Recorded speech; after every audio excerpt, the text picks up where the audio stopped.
身为首富独生女的我被绑架了，绑匪偷走我家最大的保险柜，逼我说出密码，不然就把我最爱的人杀掉。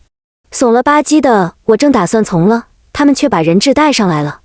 我定睛一看，好家伙，这不是那给我戴过绿帽的前男友和绿茶室友吗？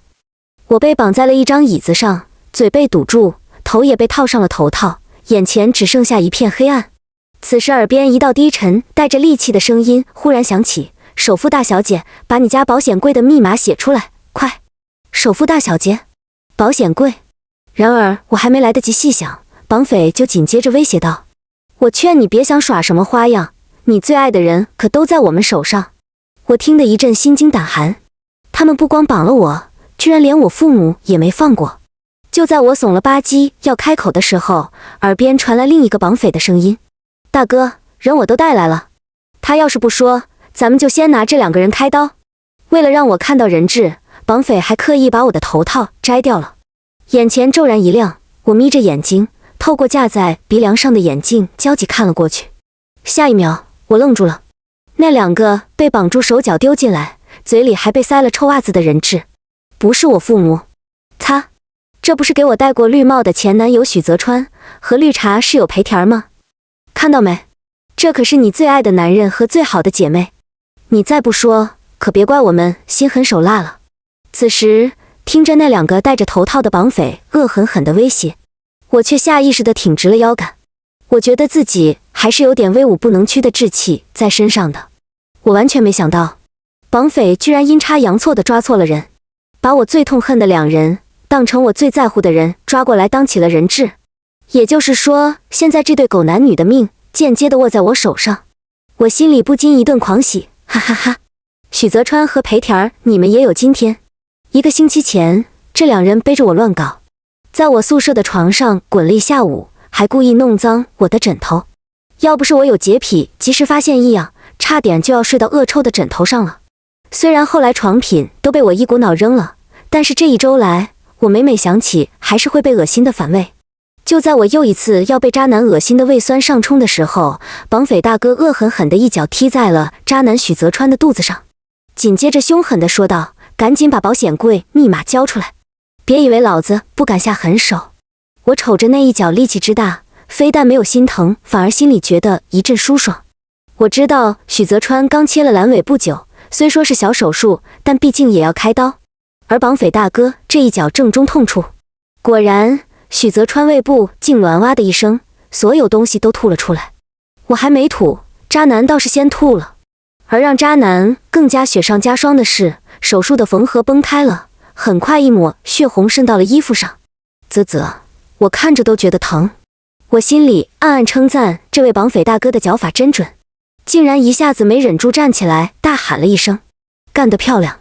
还好此时我的双手被反绑在了椅子上，嘴巴也被堵上了，最终踉跄地跌回椅子上，嘴巴也只发出模糊不清的呜呜声。不料却被绑匪误会成我想要挣扎起来救人，嘴巴喊着放开他。绑匪小弟顿时欣喜若狂，大哥快看，我们拿捏住他了。那绑匪大哥眼见暴虐渣男奏效，直接把许泽川的中指给掰出来按在地上。现在终于知道急了，我数到3，你要还不说，我就在你面前一根根剁掉你男人的手指。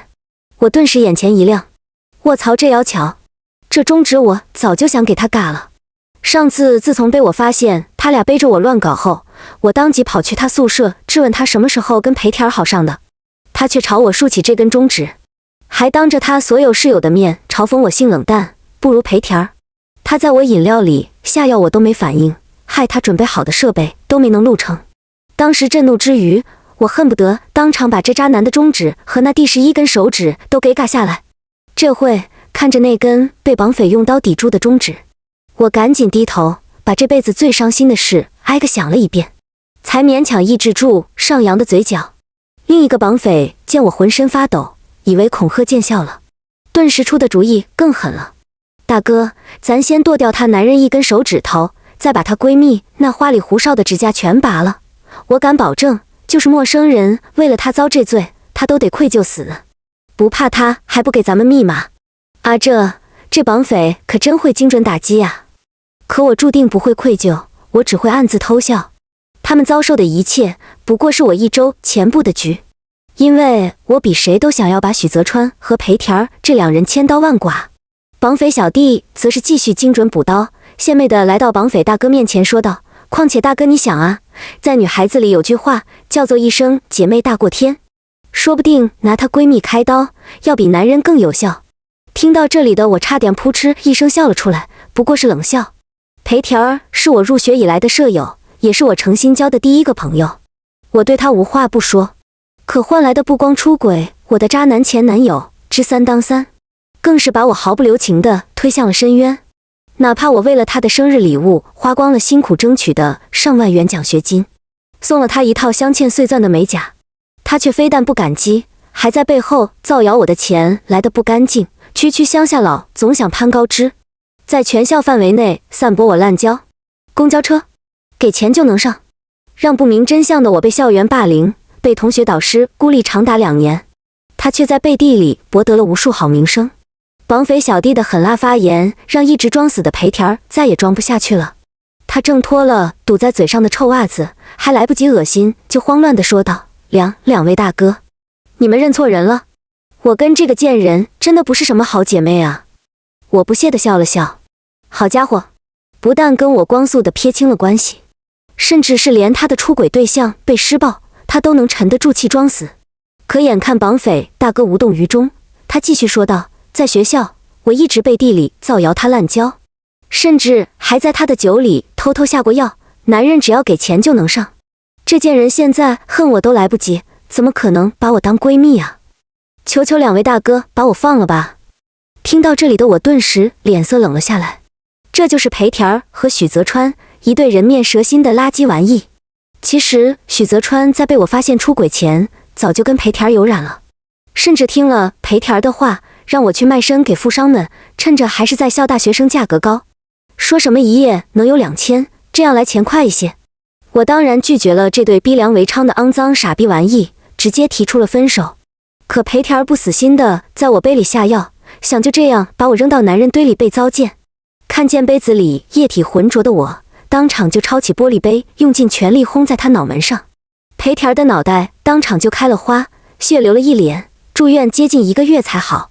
他也被我当时的狠劲吓到，消停了好一段时间。可我没想到，直到现在裴田儿还是不长记性，真是后悔自己当时砸青了。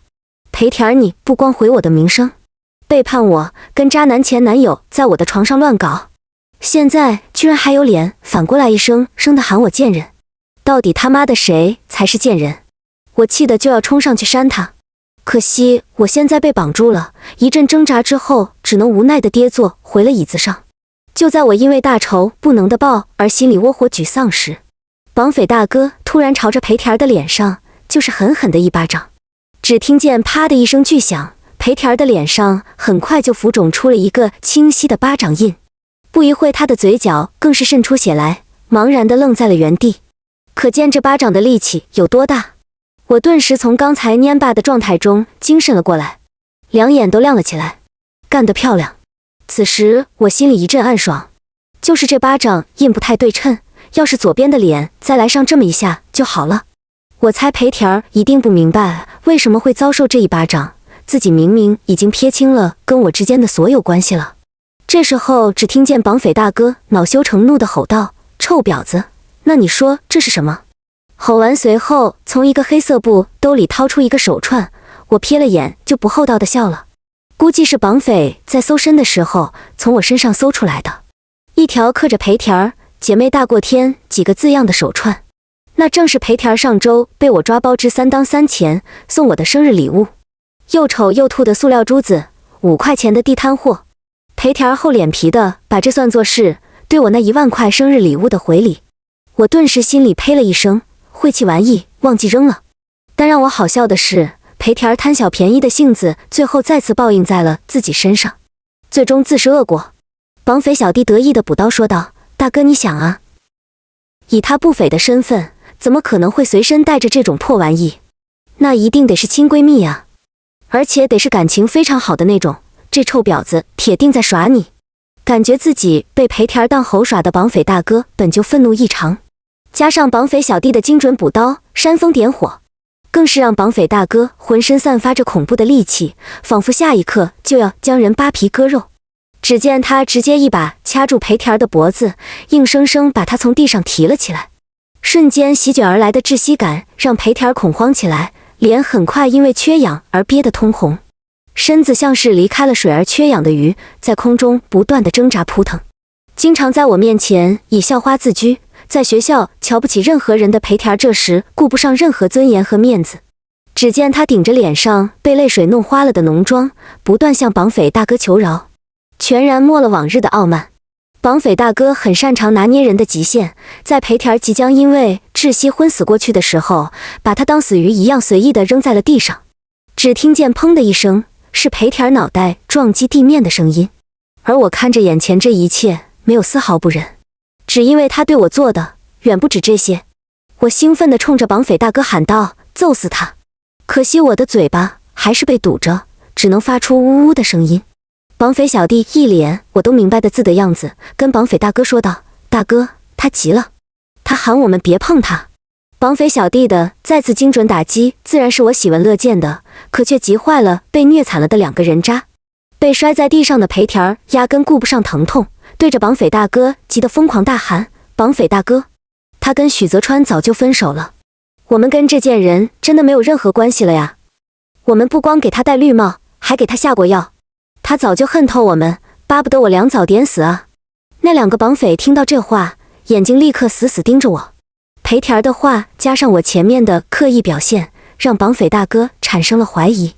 绑匪很快也把堵在许泽川嘴里的臭袜子给拿下来了。许泽川当然没嘴软，一上来就对着我一顿带妈的喷子输出：你这个贱人，谁他妈是你最爱的男人啊？你他妈还想借刀杀人？老子手上可是有你脱衣服的偷拍视频，信不信老子把视频放出去，让你身败名裂？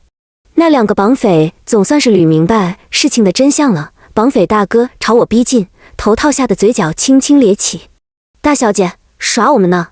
你们关系早就闹掰了，不早说。许泽川听到这话愣了一下，接着狂笑：大小姐，你们说他？哈哈哈，这乡巴佬平时打扮得跟个土包子似的，他是哪门子大小姐啊？裴田同样不屑地附和：这穷贱胚子要真是什么大小姐，我还是首富千金呢。只见绑匪小弟则一脸白痴地看着他们，好心地回答：她就是首富苏志强的女儿，现在的首富千金。你不知道？从绑匪小弟口子传出我是首富千金的重磅消息，让两个人渣震惊不已。但许泽川随即反应了过来，毕竟他对我的情况十分了解。不对啊，他跟首富千金苏浅浅压根就不是一个名字，他叫苏小丫。我一脸冷色，这场绑匪和人质里原本的微妙平衡被渣男许泽川打破了。我很清楚，我的处境接下来会变得十分危险。原因无他，因为我只是首富为怀念侍女，刚收养不久的养女苏小丫。原本的首富千金苏浅浅意外去世，思念女儿的首富夫妻在1周前在学校找到并收养了根源千金长相十分相似的我。一旦我的身份被发现，在他们眼中失去价值，一定会被杀人灭口的。更窒息的是，距离苏浅浅死讯的公布时间仅剩不到2小时了。一旦被绑匪们知道我是个冒牌货，绝对会被一道祖特。要是干脆利落被干掉还好，可谁知道穷凶极恶的绑匪会不会把我的肉一片片割下来疼死我，或者在我大动脉上开个口子，看我流干血而死。以2个绑匪狠辣的程度来看，也不是完全没有可能啊。现在倒好，不光得应付绑匪们，还得提防裴田和许泽川这2傻逼玩意拖我下水。不行，我一定得在2个小时之内捂住马甲，并且活着出去。果然，随着傻逼渣男的一句话，2个绑匪盯着我的眼神十分和善。绑匪大哥走了过来，帮我把嘴里的布条解开，然后站在我面前盯着我看，俨然一副我听你狡辩的模样。平时嘴贱话多的裴田这时也不说话了，这该死的沉默。如果我的手能活动自如，现在一定拿起布条塞回自己嘴里。这时我虽然有点慌，但只能强装镇定。嗨，既然我瞒着家里出来体验生活，提前改个名字不是很有必要的事情吗？有什么好大惊小怪的？可绑匪大哥显然没这么好糊弄，换着法子试探我。那大小姐这么久没回家，不会想念家里的宠物吗？当然想。想字刚准备随潜意识脱口而出，被我硬生生地憋回来了。卧槽，好险！我十分喜欢各种毛茸茸的宠物，对萌宠们完全没有免疫力，所以在我原来的家里已经猫满为患了。但是去过首富家里的我猛然记起来，苏浅浅可从来没养过宠物。当然没有了，我家里从来不养宠物。差点露馅的我还没来得及暗暗松口气，谁知道绑匪紧接着再次试探。那大小姐还记得庭院里种的什么花？好家伙，这是没完了。既然她想试探，那我就顺着她，也好立住人设，苟住我的命。秋日胭脂品种的月季。我不假思索地回答道，我只有越是漫不经心，才越能坐实自己的身份。而显然绑匪大哥也着急确认我的身份，我俩画风一下突变成了快问快答。玄关图案，青铜饕餮，天花吊灯，水晶，斯奇卡诺，走廊挂画，齐白石的松柏高丽，真迹。一圈问答下来，我都回答得十分从容，如数家珍。拜托，好歹也是入住豪门1周的养女，很多东西早就记住了。但是如果任由绑匪快问快答下去，我迟早有露馅的时候，得想办法转换主动权才行。随即我抬起头，眯着眼打量着绑匪。我是不是首富千金已经显而易见了，倒是绑匪先生你对我家好像很熟啊。说到后面那句时，我的语气充满了怀疑。绑匪们顿时眼神闪躲，虽然戴着黑色面罩，但是想来此时一定神情不自然。绑匪大哥被我突如其来的反问给整语塞了，我也见好就收。傻子才会去揭穿绑匪的身份好吧？电视里都是这么演的，见过绑匪样貌的人都会被干掉，暂时防止我的马甲暴露就行。只是绑匪大哥这一顿操作显然有些被下了面子，想到挑唆他的就是许泽川这个渣男。有些气急败坏的绑匪大哥走过去就是哐哐2巴掌，然后直接就是朝着他脸上连着吐了好几口痰。我顿时心里一阵好笑，瞧把咱大哥气的。2个傻逼人渣见我对首富的家这么了如指掌，更是被打击得愣在原地，仿佛失了智。就在我以为马甲捂住了，接下来彻底安全的时候，因为嫉妒而面目全非的裴田儿再次把我推到了风口浪尖。不对，你不可能是首富千金，同样都是女人，你骗不了我。裴田儿的发言再次让我陷入了危险。绑匪们也只是冷冷看着，并没有阻止裴田儿去尝试揭穿我。很显然，他们也在判断我的价值。一旦发现我并不是真正的首富千金，他们可不会在我身上再浪费任何时间。只有女人最懂女人，如果你真是首富千金，你不可能用得惯现在的廉价品，这可装不出来。那还真是不好意思啊，刚当上首富千金，还没来得及体验荣华富贵呢，就被抓来了。属实是还没什么经验，我心里咬咬牙吐槽道。但我可不敢把心里话说出来，不然下一秒就要被抹脖子了。我面无表情，甚至都没正眼瞧他，说的自己跟真当过首富千金一样。别拿自己的物质来衡量我，你还不配。裴田儿顿时被我的话呛得不行，面目越发狰狞。好，就算你能融入平民生活，那你被辱骂、被泼油漆，甚至被我推进人工湖险些溺死的时候，你身为大小姐，怎么没人出面管你呢？说完这话，裴田儿甚至有些骄傲起来，完全没觉得自己做的事情有多卑劣。我身后的双手攥紧了拳头，如果我不是从小独立坚强，或许早就步了另一个舍友的后尘了。我怒视着裴田儿，话里完全没有留情。我自己能报仇的事情，不需要别人出面。裴田儿，你是好了伤疤忘了疼吧？湿毛巾的滋味好受吗？那次从人工湖爬起来后，我回宿舍第一件事就是打湿了毛巾，用湿透的毛巾紧紧捂住裴田儿的口鼻，这是古时就有的刑罚。被捂住的窒息感就会人下意识想要呼吸，但毛巾上的水就会呛进肺腑。裴田儿同样这样，他被我足足反复折磨了3次。周围舍友更是欺软怕硬的，被我疯狂的举动吓得竟没有一个人敢来拦我。只见裴田儿听我提起，被湿毛巾支配的恐惧再次席卷全身。他居然一时间双腿下淌出了液体，吓尿了，看来落下了挺严重的心理阴影啊。我扑哧一声，都这样了，还不长记性，招惹我。随着裴田儿的惨败，想来我能安心好一阵了。绑匪们对我的身份估计暂时不会起疑了。果然，绑匪大哥见我一番唇枪舌战之下，完全没有破绽，顿时对我的态度都好了不少，甚至还主动关心我咧。他眼神示意绑匪小弟帮我把被反绑的双手松开，可双腿脚腕还是被绑着。大小姐，说这么多也口渴了吧？喝点水。随即朝着我右手边的位置扔了瓶矿泉水过来。我刚下意识就要伸手去接，可下一秒让我浑身汗毛炸起，因为我猛然想起，首富千金苏浅浅是左撇子啊！我急生生地止住下意识就要抬起的右手，连忙换成了左手去接，可绑匪一开始就是朝着我右边扔的，我自然没有接住。我的心脏被吓得差点跳到了嗓子眼，可明面上我还得装作镇定。卧槽！狡诈的绑匪！我差点因为一瓶矿泉水而暴露马甲。原来他们自始至终从来就没有相信过我，明面上的都是装出来的，就为了让我松懈下来，然后在得意忘形中暴露马甲。一旦自己暴露了惯用右手的事实，绝对必死无疑。他喵的，差点被一瓶2块钱的水买走了我的命。好在最后关头，狗命的本能胜过了肢体本能。绑匪小弟捡起地上的水，重新递给了我。可害怕还有诈的我，却是说什么都不敢接了。心太累了，掉地上的水我不喝。哟呵，大小姐果然有脾气。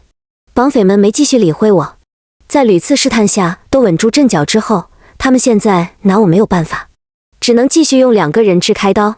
十分清楚这点的渣男许泽川当下想的就是立刻转移矛盾，才能苟延残喘。目标无疑肯定还是我。果然，许泽川盯着我，试图拉我下水。绑匪大哥，你听我说，苏小亚这个贱人不可能是首富家的千金，我给她下药，逼她去卖身，甚至偷拍她果照，这些就算她能忍，她父母如果真的是首富，怎么可能不用手段夺回去呢？他害怕自己阐述的不够清楚，继续慌乱地说道：首富家的千金，贞操难道不是比什么都重要吗？绑匪大哥已经走到了他跟前，匕首悬在渣男的头上，却停住了。傻逼也有聪明的时候。渣男的这番言论显然正中要害。我作为刚被收养1周的养女，自然比不上去世的首富千金苏浅浅，所以此前遭遇校园霸凌、逼良为娼等一切委屈，凭我一个普通学生确实没法与有着一位孝懂父亲的渣男抗衡，这是我怎么也圆不过去的谎。可命悬一线，苏浅浅这位首富千金的马甲，我也只能继续装下去。以苏浅浅的立场狡辩，说身为首富的父母对这件事情不知情，显然在自寻死路。因为哪怕刚成为首富养女的我，也明白苏浅浅这样的身份更是不可能允许脱离家族掌控的。没有父母知道自己孩子遭受这种耻辱还袖手旁观的，因为一个女孩的名节和贞操跟裴田那种小打小闹可不是一个级别的。唯一说得通的便是我并非首富千金，这也是我唯一难自圆其说的最大 bug。 果然绑匪们也回味了过来，用极其危险的眼神盯着我看。我知道这种情况下更加不能躲，不能乱。我依然抬起头，也直视着绑匪的眼睛说道：我爸妈允许我3天之内自己解决。可显然绑匪们对我的身份再次产生了怀疑。前面的自证，只要对苏浅浅有深入了解的都能糊弄过去。只见绑匪大哥甩着散发寒光的匕首站在了我面前。之前绑匪的方针都是通过对我在乎的人施虐，逼迫我妥协，到后来扬言先杀了渣男，再杀绿茶，最后到我。不只是因为绑匪们需要杀鸡儆猴，不敢直接动我，而是因为绑匪们心知肚明，因为苏浅浅患有无痛症，再怎么伤害苏浅浅都无济于事。这种病的患病概率十分罕见，仅有10亿分之一。假冒这种病人的难度比假冒首富千金还要困难。我装作丝毫不怕绑匪大哥手里的刀，淡定说道：你们想拿我开刀只会白费力气，我是无痛症患者，没有任何痛觉。谁知绑匪大哥铁了心想要试试我的真假。是吗？那得试试才知道。我顿时心里慌的一批。卧槽，苏浅浅不怕疼，但我怕呀。但是明面上还得装作一脸的从容，甚至冲着绑匪大哥挑衅般的扬了扬下巴，表示你不信就来试试。而这当然只是我强撑的表现啊。谁知道绑匪大哥也不含糊，冲着我手臂就是一刀子，而我还得装作不害怕，硬生生按住了想要闪躲的手。匕首寒光一闪，我的手臂上顿时被划开一道深可见肉的口子，血流如注，而我眉头都没有皱一下，甚至毫无表情，给人一种我完全不疼的错觉。如果我胆敢喊一个疼字，下一秒被划开的就会是我的喉咙。可实际上我的内心在疯狂咆哮，卧槽卧槽，伤口火辣辣的，钻心的痛啊！显然我这些年极强的忍耐能力在关键时候救了我的命。绑匪大哥盯着我好一会，还是看不出端倪，只好示意绑匪小弟给我包扎伤口，即便不会疼，可一旦失血过多我也会死。显然他已经信任了我的身份，让我顿时松了口气。而渣男许泽川可就没这么好运了，接二连三的想揭穿我都失败告终。想来绑匪对他可不会手下留情。果然绑匪大哥十分果断，上去就是个飞踹，把半坐起来的许泽川踹倒在地，手中的匕首在空中转了一圈，寒光一闪，许泽川永远的失去了他引以为傲的宗旨。这场景可别提有多振奋人心，我心里简直放起了鞭炮庆祝起来了。绑匪大哥果然言而有信，开始就说了要砍掉他中指，果然是兑现了承诺。许泽川惨叫连连，接踵而来的打击让他险些崩溃。被自己绿了的前女友，竟然真的是当今首富的千金，自己差点就成了首富的女婿，坐拥数不尽的荣华富贵。一直以高人一等自居，觉得我不过是穷贱人家的绿茶舍友裴田更是难以接受，嘴里不断呢喃：怎么可能？这不可能！首富的千金怎么可能接受我绿了你？眼睁睁看着我抢走你的东西。听到这话的我顿时被扑哧逗笑了。这有什么的？被绿的又不止我一个。裴田最近的包包换得可勤快。许泽川愣了一会才反应过来，随即冲着裴田破口大骂：裴田，你他妈敢绿我！臭婊子！这时候的裴田干脆也不装了，同样对渣男破口大骂：老娘跟着你，除了天天被你白睡，我他妈得到了什么？睡也就罢了，可你还是个软男秒男，跟谁睡都是睡，还不如包来的实在。许泽川怒不可遏，干脆破罐子破摔，谁也别好过。花我钱的时候一口一个许哥哥的叫着，现在不认账了。果然贱人就是贱人，好在我留了一手，花你身上的钱非但没亏，还小赚一笔。裴田，你还不知道吧？其实你的片子在学校才是所有片子里面卖的最好的。你在人前以女神自居，没想到吧？你被我睡的片子，全校男生可是人手一份。裴田听到这里，一脸不可置信，脸上的表情逐渐变得癫狂。他要疯了。他比谁都清楚许泽川就是一妥妥的渣男，但他以为自己会是他的白月光，哪怕许泽川坏事做尽，哪怕他还会帮他物色人选。但是他以为许泽川总归会有那么一点人性，却没想到连自己也没放过。他想起来自己走在学校里，那些男同学和男导师看自己的眼神，他一直以为那些是仰慕，自己还越发的高傲。他顿时感觉自己一直都被扒光了，赤裸地行走在校园里。裴田恨死了许泽川，疯了一样挪动着身躯上去，张嘴就咬他。而渣男同样恨透了裴田，如果不是这贱人的挑拨，首富千金就是他的女人。随着脸皮的撕破，渣男和绿茶之间的战争一触即发，两人完全不顾往日情面。很快许泽川被咬得皮开肉绽，裴田同样好不到哪去，脸被许泽川用脚疯狂踩踏，已经血肉模糊。裴田的容貌一直是他骄傲的资本，现在他毁容了，他被自己的出轨对象毁了整张脸，终于还是自食恶果。裴田已经什么都不剩了，他被彻底毁了。我跟了你这么久，甚至还不惜帮你杀过人，许泽川，你他妈就是这么对我的？听到这里的我扶了扶鼻梁上的镜框，心里一阵冷笑。这两人哪怕被救下来，生活也回不去了。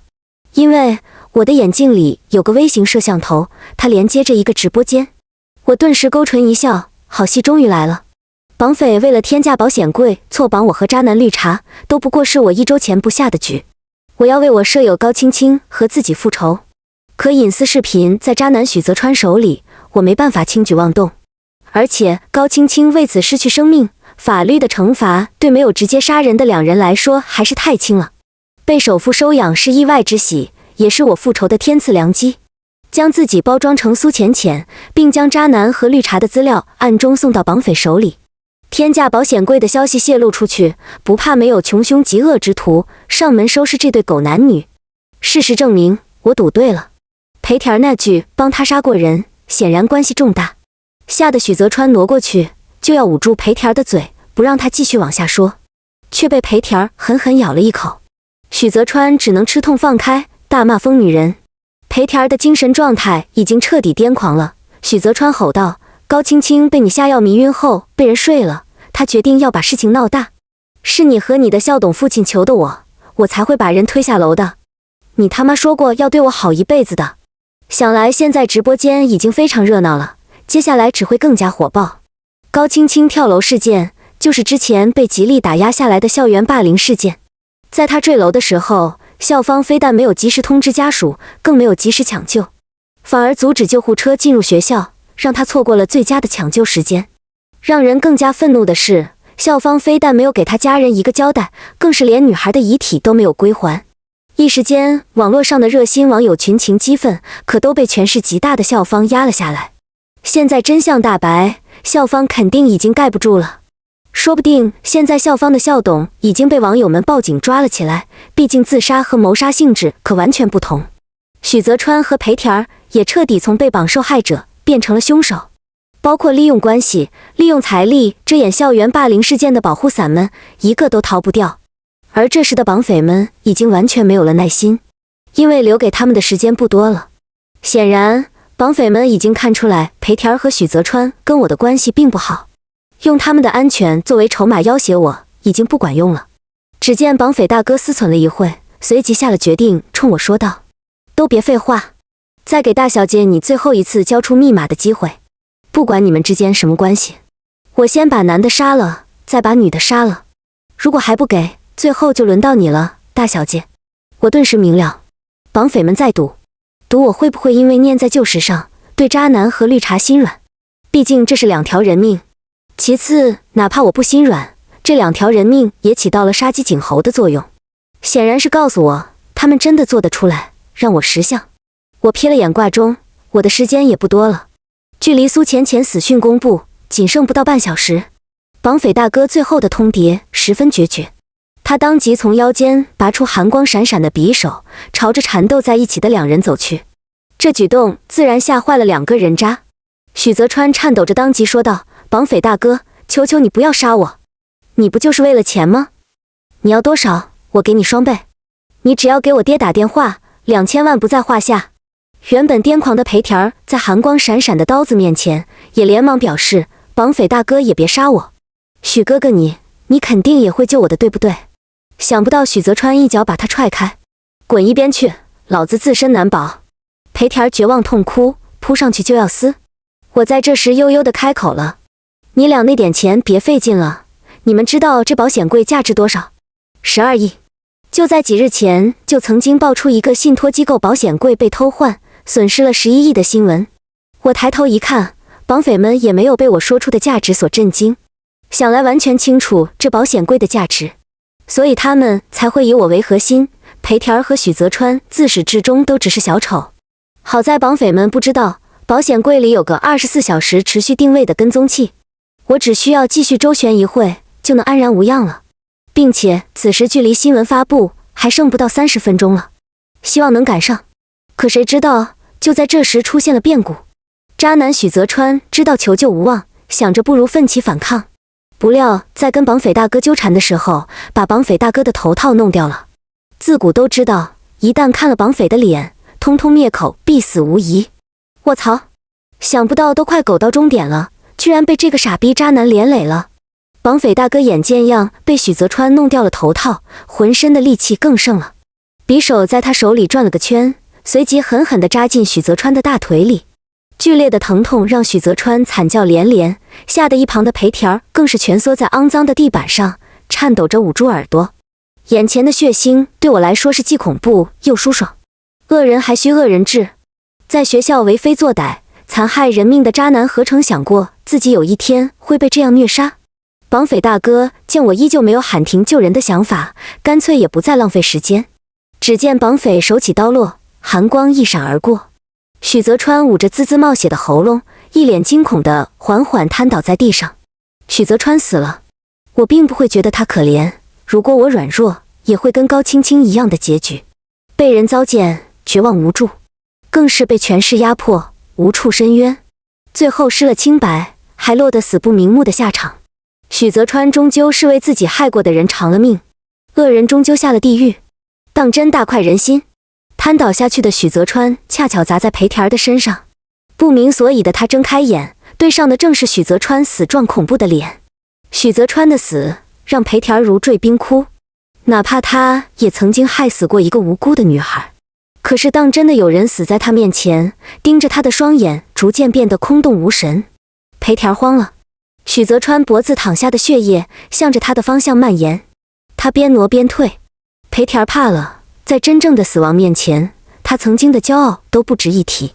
可绑匪大哥压根不管这些，手里提着滴血的匕首，抬起脚踩在他的头上，防止他到处挪动。裴田在他脚下如同待宰的牲畜，生和死全在他一念之间。绑匪大哥凶狠地盯着我，眼里都是杀人后的戾气。这是你最后一次机会，下一个就轮到你。裴田感受着脖子上冰冷的匕首，面目惶恐地嘶吼：苏小亚，我错了，你救救我，求求你救救我！我是贱人，我才是贱人，我不该造谣你，我不该抢你男朋友，不该霸凌你。你把密码交给他，你让我做什么都可以，你想怎么报复我都可以啊。